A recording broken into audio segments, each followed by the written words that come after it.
Merci beaucoup. Donc, je vais commencer tout de suite puisque le temps est limité. Euh, donc, de 1970 à 2009, on a relevé aux États-Unis 59 fusillades dans des institutions d'enseignement par des élèves actuels ou des anciens élèves contre d'autres élèves, des professeurs ou des membres de l'administration ou de la direction. Ces incidents ont fait au moins 135 morts et 195 blessés. Les fusillades de Virginia Tech, 32 morts en 2007, et de Columbine, 13 morts en 1999, ont été les plus meurtrières. Plus de la moitié des fusillades se sont produites entre 96 et 2009, pardon. Donc, comme l'indique la figure 1, c'est dans les années 90 que le phénomène est le plus fréquent. En effet, on observe 55,6 des fusillades pendant cette décennie. Les années 2000 sont ensuite marquées par une diminution de la proportion de fusillades atteignant 25,4 Toutefois, la police a neutralisé 20 complots ou menaces d'attaque sur des écoles entre 1998 et 2002. Donc, ce qui laisse suggérer que le problème demeure significatif, et ce, malgré l'accroissement de l'efficacité de mesures préventives depuis le massacre de Columbine. Donc, petit profil sociologique du tireur en milieu scolaire. Près de 97% des auteurs de fusillades dans des écoles sont des garçons. En ce qui a trait à la race et à l'âge, la plupart, 82%, est d'origine caucasienne et âgée en moyenne de 17 ans.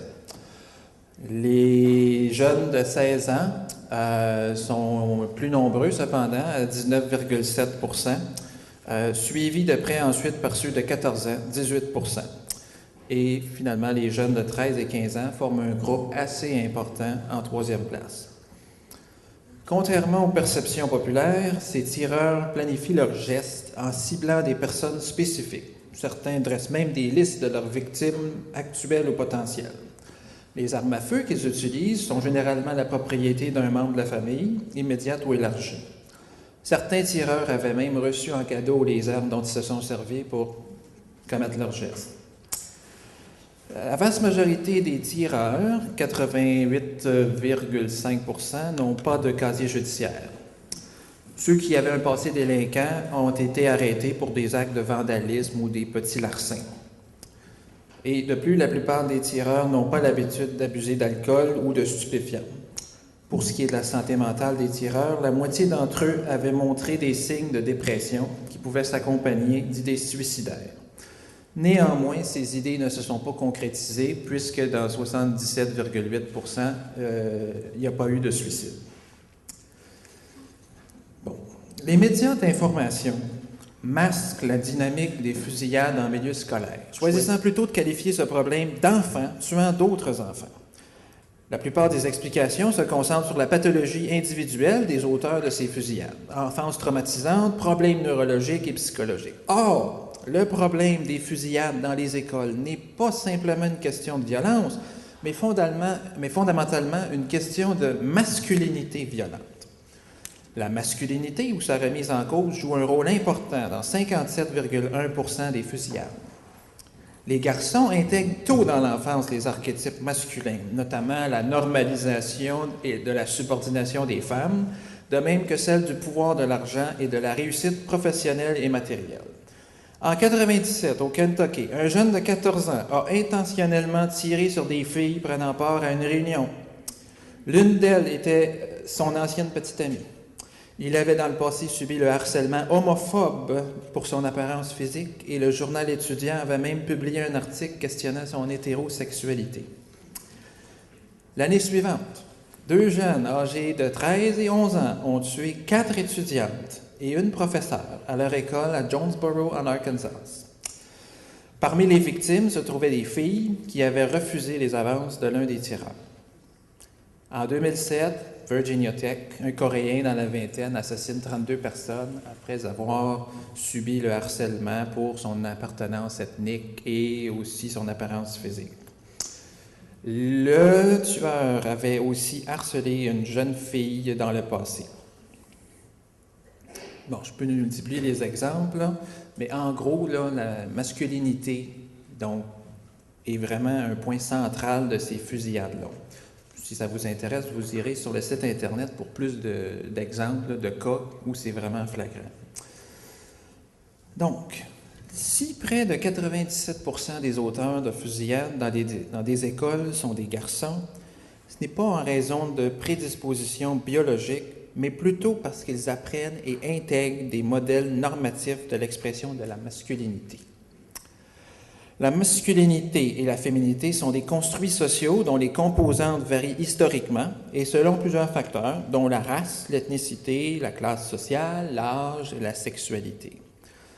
Le sociologue R.W. Connell a défini préliminairement la masculinité comme un amalgame de 3 éléments. La position occupée dans un ensemble structuré de rapports sociaux de sexe. 2, les pratiques par lesquelles les hommes et les femmes reproduisent cette position. Et 3, l'influence de ces pratiques sur la personnalité, la sexualité et la culture. Il s'inspire de la théorie Doing Gender de West Zimmerman, selon laquelle les hommes et les femmes réalisent leur masculinité ou leur féminité dans un cadre délimité par des conventions sociales. Ce faisant, contribue à reproduire l'organisation des rapports sociaux de sexe en place. Il importe de préciser qu'il existe plusieurs masculinités et non une seule. Connell a proposé le concept de masculinité hégémonique pour définir la forme de masculinité qui domine les autres, notamment celle que réalisent les hommes de minorités ethniques et sexuelles. En tant que modèle, la masculinité hégémonique est l'objet d'un consensus relatif au sein de la société.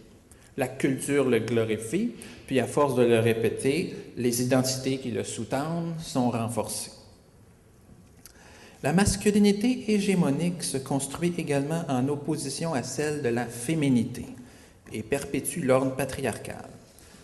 La socialisation des garçons demeure nettement fondée sur l'apprentissage et la réalisation des stéréotypes de l'homme viril en action, tandis que celle des filles met l'accent sur la passivité. Exemple, les publicités de jouets pour garçons mettent en valeur la domination, le contrôle, l'action héroïque et protectrice. Celle pour filles accentue le culte de la beauté, l'apparence physique, le service à autrui et les tâches ménagères. Ce sont des études aux États-Unis, ça, entre autres. Quand on leur demande de définir selon eux ce que serait un vrai homme, les garçons citent des définisseurs tels force physique et musculature, pouvoir et contrôle, indépendance, être respecté, imposer la peur, l'hétérosexualité qui est normative, la conquête des femmes, les prouesses sexuelles. Ces mêmes garçons puisent dans le répertoire des expressions misogynes et homophobes pour décrire ce que les hommes ne devraient pas être.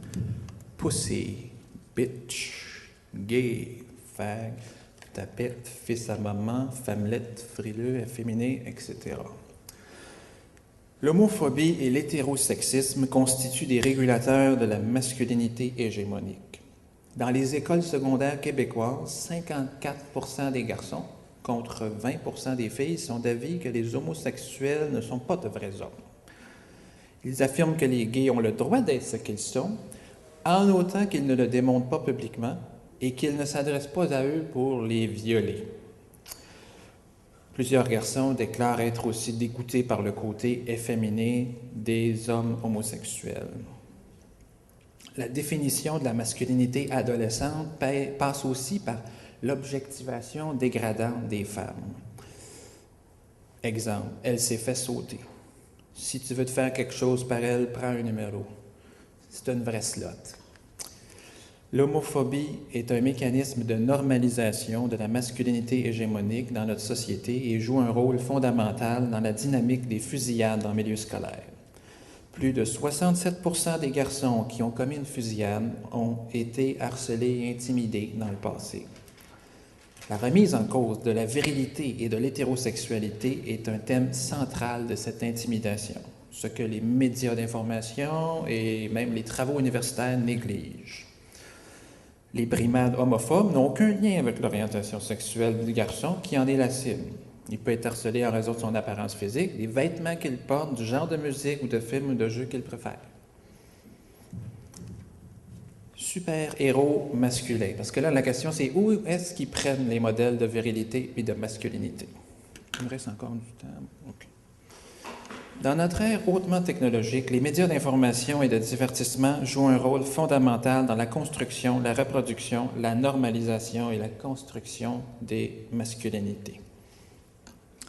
Selon la journaliste féministe Susan Faludi, le culte de l'image et de la surconsommation a dépassé le travail comme critère premier de réussite sociale. Dans cette culture de l'image, il y a marchandisation et normalisation des idéaux virils que véhiculent notamment la publicité, la télévision, le cinéma et Internet. La masculinité est réduite à un accoutrement que les garçons et les hommes devraient revêtir, ce qui leur permettrait entre autres de masquer certaines vulnérabilités, de manière à projeter une façade inébranlable. Les histoires de super-héros mettent souvent l'accent sur la transformation par enchantement de l'homme vulnérable en héros viril en action. Clark, qui est un journaliste timide, est l'objet de colibets et de railleries de la part de ses collègues masculins. Par contre, lorsqu'il revêt son costume de Superman, il devient le justicier invincible qui défend les plus faibles et séduit les femmes. La même chose s'observe chez Spider-Man. Peter Parker est un jeune intellectuel, frêle, qui a peu de succès avec les filles et à l'école. Il subit l'intimidation des autres adolescents qui voient un fils à maman. Par contre, lorsqu'il revêt le costume de l'homme araignée, il possède tous les pouvoirs pour sauver les gens en détresse et une des plus belles filles à son école tombe amoureuse de lui. Autre exemple, Harry Potter, qui à l'extérieur du monde des sorciers et de ses quêtes est un jeune garçon abusé par son oncle et sa tante et qui vit dans un placard sous l'escalier. Lorsqu'il franchit le monde des sorciers, il devient la super vedette, l'élu qui éliminera le mal dans les deux mondes. Ces films fort populaires auprès des jeunes présentent ainsi une image simpliste et dichotomique de la transformation virile et font rêver les jeunes qu'il est facile de passer du stade de personne ordinaire à héros bénéficiant de l'admiration de son entourage, ayant les femmes à ses pieds ou encore étant en contrôle de lui-même dans des situations périlleuses. D'autres héros accentuent d'autres composantes du modèle masculin hégémonique. Par exemple, Bruce Wayne est un milliardaire influent qui, la nuit, devient Batman, le justicier qui cherche aussi à venger l'assassinat de ses parents lorsqu'il était enfant par le terrible Joker. Ces scénarios, typiquement masculins dans l'ensemble, projettent l'image que la vengeance et la violence sont des moyens légitimes pour redresser les torts et résoudre les conflits, et ce, peu importe les conséquences.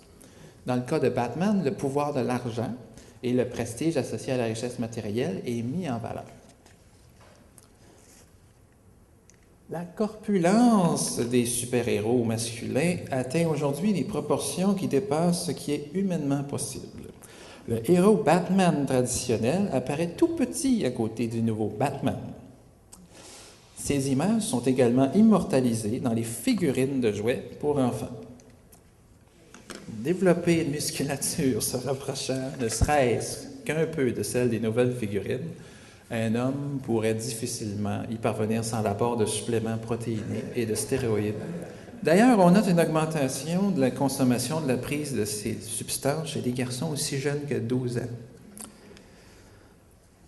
Dans une société où le paraître prend le dessus sur l'être, les choses matérielles et superficielles acquièrent une importance dominante. Les valeurs superficielles sont renforcées et célébrées par une machine publicitaire puissante. Le look et la surconsommation deviennent alors des objectifs fondamentaux qui dépassent celui de se forger un futur prometteur au niveau professionnel. Bon, dans plusieurs téléromans pour les adolescents, les personnages portent des vêtements de designer, ils vivent dans des maisons qui ont l'apparence de châteaux, conduisent des voitures de luxe. Les thèmes tournent autour de la richesse matérielle et de l'apparence physique en tant que critère premier de la reconnaissance de la part des pairs. Les intrigues mettent l'accent sur les relations amoureuses et le succès dans le sport.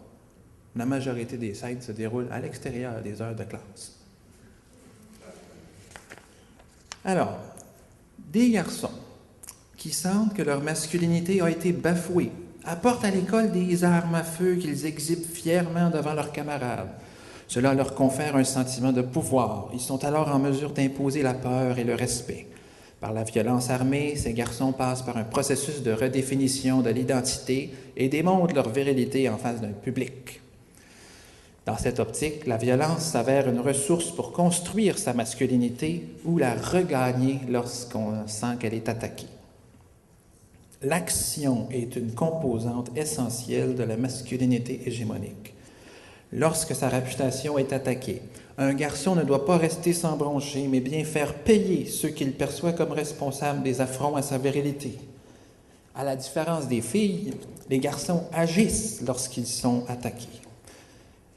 Les filles et les minorités ethniques peuvent alors servir de bouc émissaire afin d'exprimer des frustrations par la violence dans le but de se venger. Comme l'évoquent les paroles du rappeur Eminem, se faire traiter de tapette renvoie à remettre en question la virilité.